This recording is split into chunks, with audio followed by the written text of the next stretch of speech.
Assalamualaikum warahmatullahi wabarakatuh. Izin memperkenalkan diri, Tarnamadia Politeknik Ilmu Pemasyarakatan Angkatan 56. Nama Bagas Cayo Ramadhani, STB 4805, Program Studi Manajemen Pemasyarakatan Kelas B.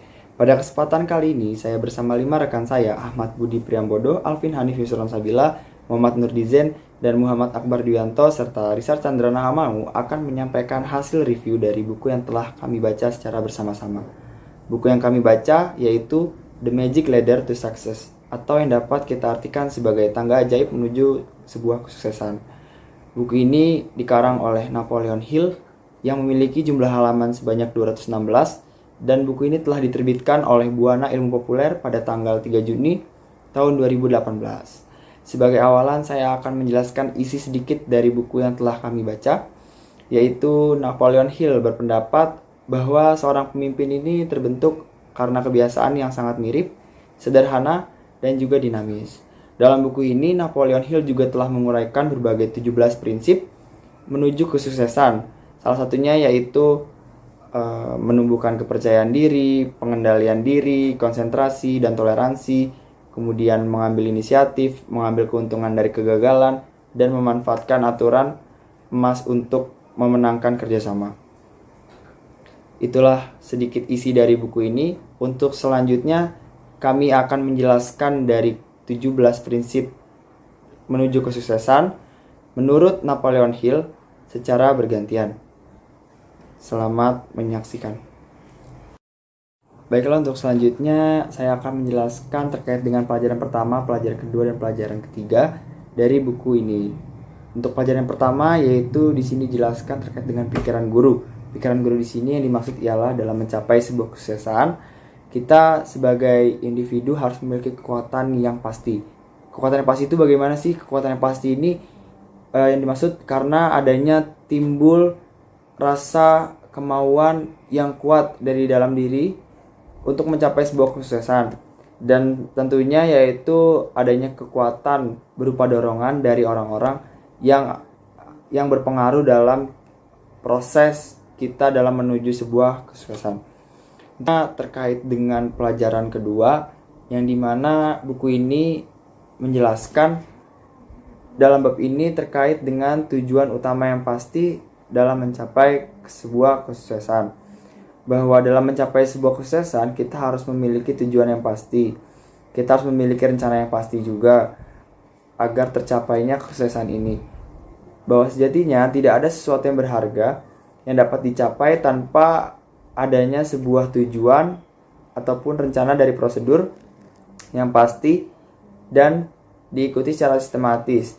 Jadi yang dimaksud dalam kalimat ini ialah ketika kita ingin mencapai sebuah kesuksesan, kita harus memiliki prosedur. Prosedur yang dimaksud di sini ialah tata cara kita dalam mencapai kesuksesan tersebut, baik dari doa ataupun ikhtiar, kemudian usaha, tawakal, dan juga dorongan-dorongan dari orang lain. Dan yang terakhir yang akan saya jelaskan pada kesempatan kali ini yaitu terkait dengan pelajaran yang ketiga. Pelajaran yang ketiga di sini membahas terkait dengan percaya diri. Bahwa sejatinya kita sebagai individu, kita harus percaya diri ketika kita ingin mencapai sebuah kesuksesan. Percaya diri merupakan hal yang utama menurut saya karena buku ini juga menjelaskan percaya diri ini merupakan faktor yang utama ketika kita ingin mencapai sebuah kesuksesan. Bagaimana kita sebagai individu ketika kita tidak percaya diri bahwa kita ini tidak mampu. Bahwa sejatinya kemampuan seseorang dapat diketahui dari diri sendiri. Memang anugerah dari Tuhan Yang Maha Esa, yaitu setiap orang memiliki kapasitas dan kemampuan yang masing-masing dalam mencapai sebuah kesuksesannya. Tapi tidak ada salahnya kita menaruh rasa kepercayaan diri kita setinggi-tingginya kepada diri kita bahwa kita mampu, bahwa kita bisa dalam mencapai sebuah kesuksesan yang telah kita rancang sedemikian rupa.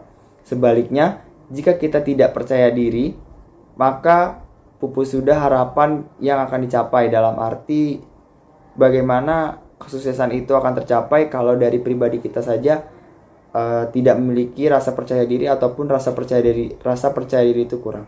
Saya akan menunjukkan mengenai bab keempat, yaitu kebiasaan menabung. Di dalam buku ini dijelaskan kebiasaan menabung yaitu menambah kualitas penting untuk sukses yang tidak bisa dimiliki oleh orang lain.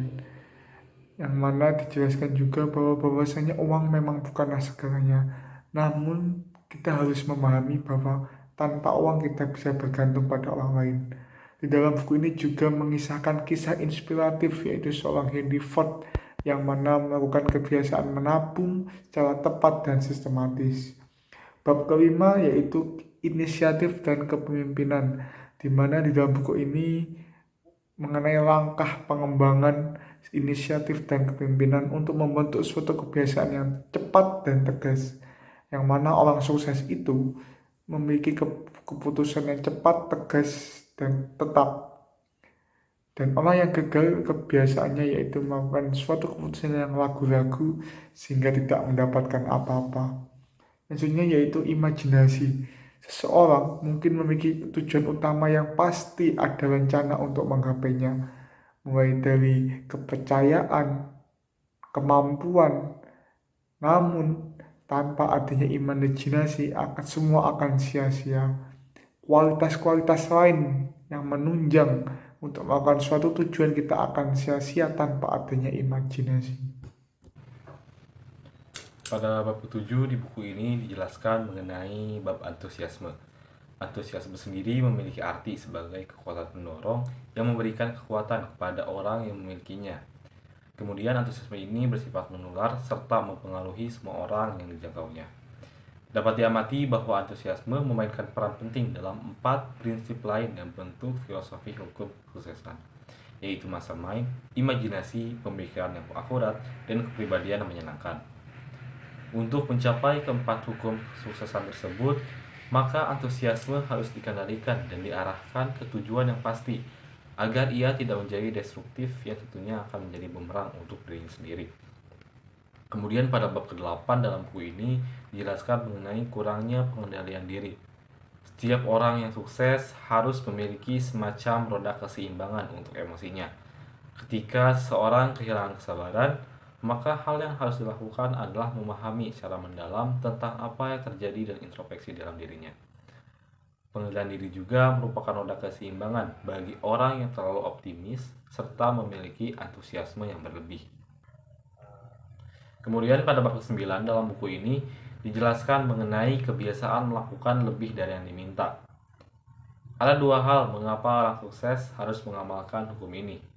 Yang pertama diibaratkan seperti anggota tubuh yang akan semakin kuat apabila dilatih dengan olahraga setiap harinya. Maka dengan memberikan suatu pekerjaan yang lebih dari standar, pada akhirnya akan meningkatkan kemampuan diri menjadi lebih terbiasa dengan suatu pekerjaan yang berat. Yang kedua, dengan melakukan sesuatu yang lebih, maka secara tidak langsung akan mendapat perhatian dan penghargaan tersendiri dari orang-orang di sekitarnya. Hal ini akan berguna untuk meningkatkan kepercayaan dan promosi akan jabatan yang diberikan dari organisasi atau perusahaan. Yang selanjutnya saya akan memaparkan dari 17 prinsip hukum menuju kesuksesan menurut Napoleon Hill dalam bukunya, yaitu prinsip yang ke-10, ke-11, dan ke-12. Yang mana prinsip ke-10 ini yaitu kepribadian menyenangkan. Yang kita tahu kepribadian adalah cara berinteraksi dan bereaksi pada orang lain. Yang dimana ini sangat berdampak positif bagi dirinya sendiri maupun orang lain. Dan tentu cara agar orang itu sukses adalah dengan menjadikan kepribadian itu kepribadian yang menyenangkan bagi orang lain sehingga dia sangat dibutuhkan dan diperlukan. Yang kedua yaitu pemikiran yang akurat pada prinsip ke-11 ini. Pemikiran akurat dalam artian dia harus tepat dan sesuai fakta yang ada. Dia harus berpikir bagaimana program itu dapat dilaksanakan, tantangan dan hambatan apa yang dihadapi, dan apa manfaat setelah dia menyelesaikan program yang telah dia rencanakan. Yang ketiga yaitu pada prinsip ke-12 yaitu konsentrasi. Konsentrasi ya ini adalah pemusatan pikiran atau fokus pada suatu hal. Jika seseorang itu ingin sukses, maka dia harus berkonsentrasi dengan apa yang sudah direncanakan. Jangan sampai dia memiliki banyak tujuan dan program namun tidak fokus sehingga tidak tercapailah apa yang menjadi program. Atau dalam artian dalam cerita lain yaitu dia menyelesaikan program yang seharusnya dikerjakan namun tidak optimal atau maksimal. Bagian yang selanjutnya adalah kerjasama. Pada artikel ini membahas terkait kerjasama. Di sini membahas bahwa tidak ada orang yang mau bekerja sama dengan orang yang memiliki kepribadian ofensif, dan tidak ada orang yang mau bekerja sama dengan orang yang tidak antusias atau yang tidak memiliki pengendalian diri. Dan kekuasaan datang dari usaha yang terorganisir dan kooperatif, dan itu berasal dari tim yang bekerja sama. Kemalangan bagi manusia sama seperti pembakaran batu bata istilahnya, dan hal-hal itu membuat manusia marah sehingga dia membuat tanggung jawab laku. Materi selanjutnya dari buku yang ditulis oleh Napoleon Hill ini adalah mempraktikkan aturan emas. Nah, menurut Napoleon Hill, filosofi aturan emas adalah dasar nyata di mana anak-anak harus diatur. Itu juga merupakan dasar di mana anak tumbuh tinggi juga harus dikelola. Nah, melalui paksaan atau dengan mengambil keuntungan dari keadaan yang tidak adil, seseorang dapat membangun kekayaan tanpa mematuhi aturan emas. Dan banyak yang melakukan seperti ini. Tapi kekayaan seperti itu tidak dapat membawa kebahagiaan, karena keuntungan yang diperoleh secara tidak sah akan menghancurkan kedamaian. Seperti di pikiran kita semua orang yang mendapatkan kekayaan. Nah, pada materi ini yang diciptakan atau diperoleh oleh filosofi aturan emas tidak membawa segudang penyesalan, juga tidak mengganggu hati nurani dan menghancurkan ketenangan pikiran. Nah, jika kita menginginkan bantuan dari seseorang, buatlah bisnis Anda untuk mencari orang yang Anda inginkan bantuannya, dan dengan cara yang tepat, berikan orang itu setara dengan yang kita bantuan yang Anda inginkan atau kita yang inginkan darinya. Jika dia tidak menanggapi pada awalnya, gandakan dosisnya yang diberikan dia bantuan lagi dan seterusnya, sampai akhirnya dia akan malu jika tidak lebih kembali dan memberi kita bantuannya.